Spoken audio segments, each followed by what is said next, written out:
বন্ধুরা, ঘরের সাথে ঘরোয়া খাবার চ্যানেলে সবাইকে স্বাগত জানিয়ে শুরু করছি আজকের আমার রান্না ভুজুরি ট্যাংরার ঝোল। ভুজুরি ট্যাংরা অ্যাকচুয়াল দেশি ট্যাংরা, খুব ছোট ছোট সাইজেরই হয়। অনেক দিন ধরেই বাজারে আমি আমার কর্তামশাইকে বলছিলাম যে ভুজুরি ট্যাংরা পাও না, অনেক শীতকাল চলে গেল, একটু বড়ি আলু বেগুন দিয়ে একটু ঝোল খাবো। তা আজকে পেয়েছে, নিয়ে এসেছে। তো যেহেতু আমরা দোকানের বড়ি খুব একটা খাই না, আর ঘরে আমার বড়িও নেই, কারণ আমার কাকি শাশুড়ি আমাকে বড়ি তৈরি করে দেয়। আমি এবারে যাব, শ্বশুরবাড়িতে যাওয়াও হয়নি অনেক দিন, এবারে যাব, গিয়ে একবারে 1 বছরের বড়ি তৈরি করে নিয়ে চলে আসবো। তাই বড়ি বাদ দিয়ে তোমরা যদি এই রান্নাটা করো অবশ্যই কিন্তু বড়ি দিও। আমি বড়ি দিইনি, খেতে কিন্তু অপূর্ব হয়।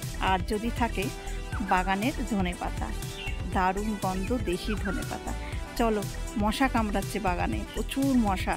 এখানে যা মশা না, তোমায় কি বল। ট্যাংরা মাছগুলোকে ভালো করে বেছে ধুয়ে তাতে লবণ, হলুদ আর সর্ষের তেল মাখিয়ে রাখছি। যেহেতু এই মাছের গায়ে আঁশ নেই, তাই জন্য কিন্তু গরম তেলে ছাড়লে বেশ ফুটতে থাকে। ওই জন্য গায়ে কাঁচা অবস্থায় যদি গায়ে তেল মাখানো যায়, তাহলে গরম তেলে ছাড়লে সেই মাছ আর ফোটে না। কিন্তু তোমরা কিন্তু তবু ঢাকা দিয়েও করবে। আমি না ঢাকা দিয়েই করব, যেহেতু গায়ে তেল মাখিয়েছি। দেখো, গায়ে তেল মাখালে একটা মাছও ফুটবে না। আমি যখন কড়াইয়ে দেবো তোমরা দেখো। এই মাত্র বাগান থেকে টমেটোগুলো তুলে নিয়ে এলাম। দেখো, গায়ে মাটি, ছোট ছোট টমেটো। না তুললে না পচে যাচ্ছে টমেটোগুলো, ওই জন্য ছোট অবস্থাতেই তুলে নিলাম।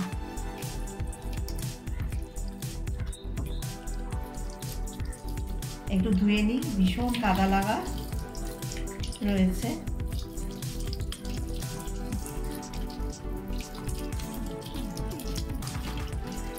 অনেকটা সেই চেরি টমেটোর মতন দেখতে, কিন্তু এগুলো দেশি টমেটো একদম।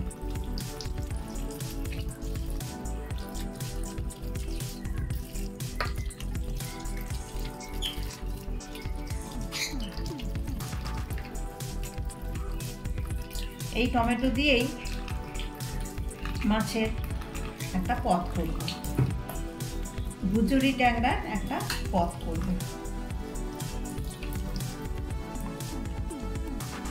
এখানে নিয়ে নিয়েছি 2টো আলু আর একটা বড় বেগুন। এগুলোকে প্রথমে কাট করে নিই লম্বা লম্বা করে। এখানে লম্বা লম্বা করে আলু কেটে নিয়েছি। ঝোলের আলু সবসময় লম্বা হয়, বেগুনও লম্বা হয়, কিন্তু এই যে তেনাদের বাঁশ, এগুলোকে ছেটে ছুটে লম্বা আর হলো না, এই রকম টুকরোই হলো। কেটে কুটে বাদ দিতে হবে, ফেলে দেওয়ার জিনিস নয়। তাহলে কেটে নিই। কীরকম পোকা দেখো বন্ধুরা, কোথায় কাটবো কোনো জায়গা থেকে। দেখো, উনি বসে আছে, রাজত্ব করছে। বাইপাস সার্জারি করে সব কেটে কুটে বাদ দিয়ে এই এতগুলো বাদ গেল। এই এতগুলো দেখো, কতগুলো বাদ গেছে, এতগুলো বাদ গেছে। এই পেলাম বাইপাস সার্জারি করে, এরম টুকরো টুকরো করে নিয়েছি। তোমরা কিন্তু এরমভাবে বেগুন যদি ভালো থাকে তোমাদের, তাহলে লম্বা কায়দায় কেটো। লম্বা কায়দা, ঝোলের সবজি সবসময় লম্বা কাটতে হয়। এরকম আলু যেমন লম্বা কেটেছি, বেগুনের টুকরোটাও লম্বা করে কেটে নেবে। আমি তো কাটতে পারলাম না, তাই তোমাদেরকে বলে দিলাম। তোমরা কিন্তু আবার বলো না যে কোথায় লম্বা হয়েছে। আমি কিন্তু লম্বা কাটার চেষ্টা করেছিলাম, কি করব বলো। এই দেখো, যাই হোক, কেটে কুটে বাদ দিয়ে আমি এইভাবে কেটেছি। তাহলে চলো রান্নাটা করি। প্রথমে প্যানে 4 চামচের মতন তেল নিয়ে নিলাম।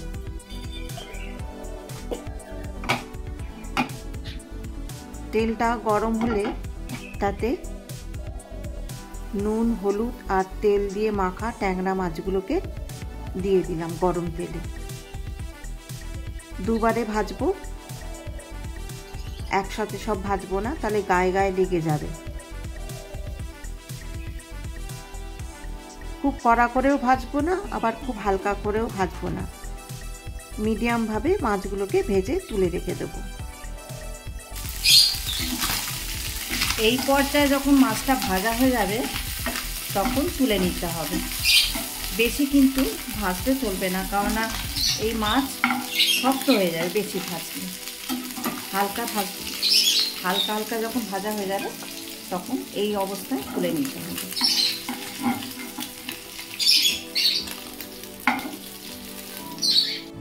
দ্বিতীয় ব্যাচের মাছটা এবারে তেলে দিয়ে দিলাম। ঠিক ওই একইভাবে হালকা হাতে ভেজে নিতে হবে। দ্বিতীয় পর্যায়ে মাছটা ভাজা হয়ে গেল।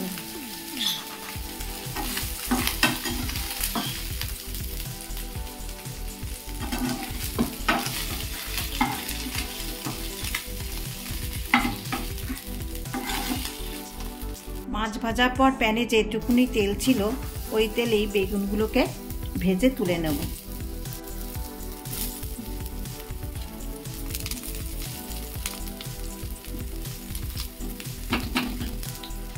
এই সময় বেগুনে খুব তেল টানে, তাই বেগুন ভাজাটা ঢাকা দিয়ে দেব, তাড়াতাড়ি ভাজাও হয়ে যাবে।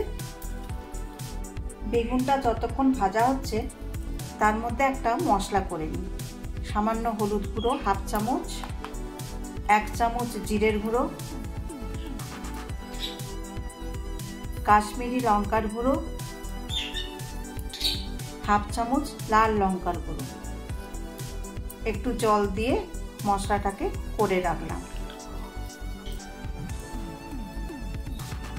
আর ওই বাগান থেকে আনা টমেটোগুলো পেস্ট করে রেখে দিয়েছি।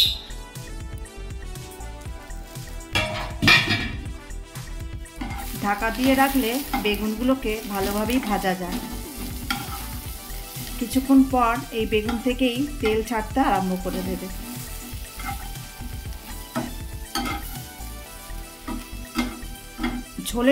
ঝোলের যে সমস্ত বেগুন ঝোলে দেওয়া হয় সেই সমস্ত বেগুনের জন্য আলাদা করে তেল দিয়ে আর ভাজতে হয় না, অল্প তেলেই ভালোভাবেই ভাজা হয়ে যায়।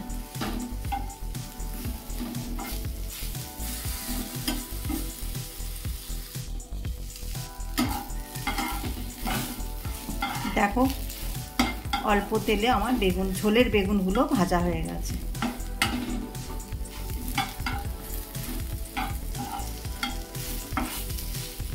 এবার বেগুনগুলোকে সেপারেট করে রেখে দেব।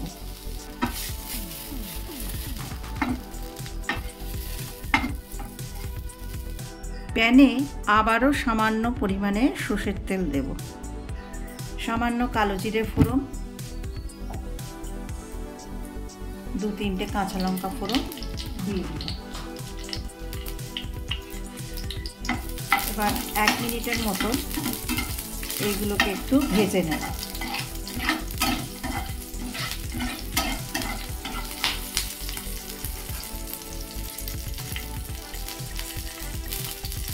এবার কেটে রাখা আলুগুলো দিয়ে দেবো।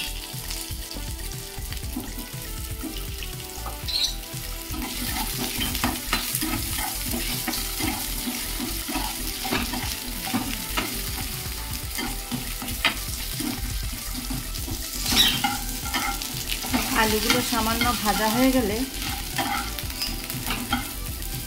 উঁচুর দিকে করে রেখে দিলাম, আর আলাদা করে সেপারেট করলাম না। এই সুযোগে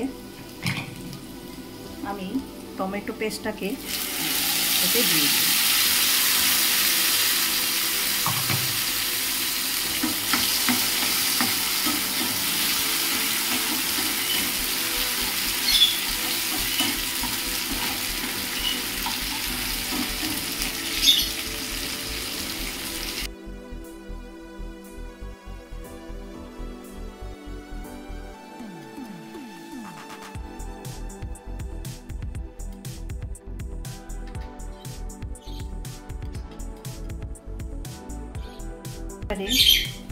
গুঁড়ো মশলাটা করে রেখেছিলাম সেটাকে দিয়ে দিলাম।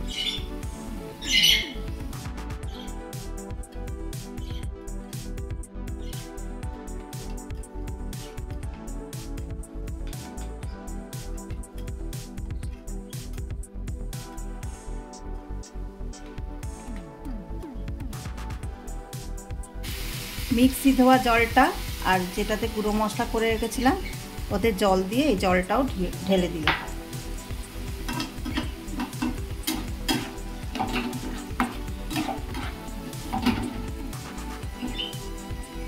কিছুক্ষণের জন্য ঢাকা দেব।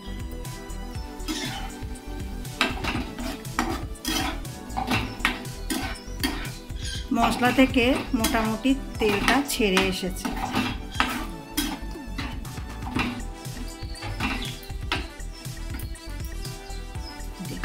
কষতে গিয়ে আলুটা খুন্তি লেগে ভেঙে গেল, মানে আলুটাও সেদ্ধ হয়ে গেছে। চন্দ্রমুখী আলু তো তাড়াতাড়ি সেদ্ধ হয়ে যায়। অবস্থা একটুখানি লবণ দিয়ে দেবো। লবণ কিন্তু স্বাদ অনুযায়ী দিতে হবে।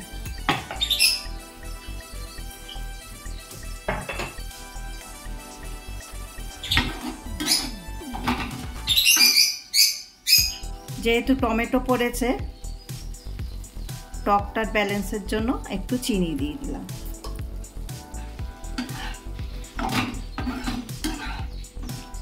খুব টেম্পটিং দেখতে হয়েছে কিন্তু বন্ধুরা। এখন একটু জল ঢেলে নেব।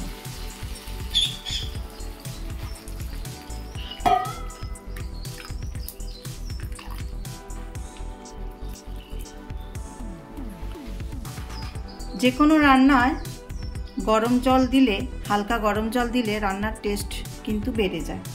আমি প্রত্যেকটা রান্নাতে চেষ্টা করি গরম জল দেবার। এই ক্ষেত্রেও কিন্তু আমি এখানে গরম জলই দিয়েছি।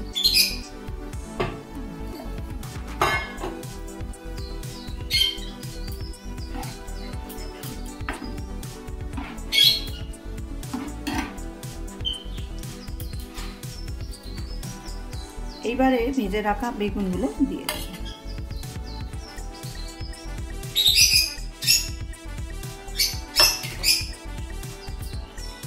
আর ভেজে রাখা মাছগুলো এবারে দিয়ে দেব।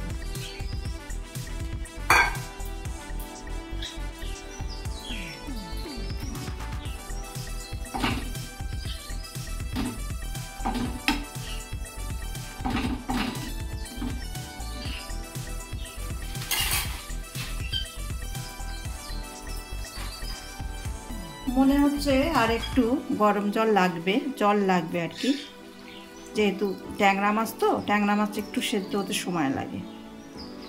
একটু জল দিয়ে দিলাম, একটু ফুটতে দিই, ঢাকা দিয়ে।